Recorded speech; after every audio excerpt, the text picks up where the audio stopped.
শিক্ষকরা অবহেলিত।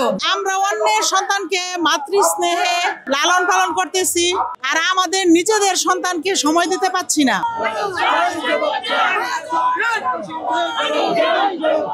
ডিপার্টমেন্টে গিয়েও আমরা ভালো মূল্য পাই না। সেখানে গেলেও আমাদেরকে যে কোনো কাজ করতে গেলে আমাদেরকে মাসের পর মাস, বছরের পর বছর ঘুরাতে থাকে। আমরা যদি টাকা দিয়ে করাতে পারি তাহলে খুব তাড়াতাড়ি হয়, নাহলে আমাদের হয় না। সব জায়গাতেই টাকার দরকার। আমাদের এই সামান্য বেতনে আমরা যথেষ্ট কষ্ট করে চলি। আমরা কখনোই চাকরি ছেড়ে যাবো না এবং যায়ও না আমাদের নারীরা। এটা আমরা যুদ্ধ করে চলবো, এই স্বীকার করেই আসছি এখানে। আমরা অন্যের সন্তান, অন্যের শিশুকে মায়া মমত্ব বোধ দিয়ে লালন পালন করে যাচ্ছি, শিক্ষা দিয়ে যাচ্ছি। অবুঝ শিশু যে নিজের নামও বলতে পারে না, তাকে আমরা অক্ষর জ্ঞান সম্পন্ন করে যাচ্ছি। নারী শিক্ষকরা অবহেলিত। দেখেন আমার শিশু কোথায় থাকবে, সরকার এখনো সেই দায়িত্ব নেয়নি। না আছে কোনো ডে কেয়ারের ব্যবস্থা, না আছে শিশু সুরক্ষার কোনো ব্যবস্থা। এছাড়া প্রাথমিকের কর্মঘণ্টাটা অন্যান্য যে কোনো শিক্ষা প্রতিষ্ঠান শিক্ষার থেকে বেশি।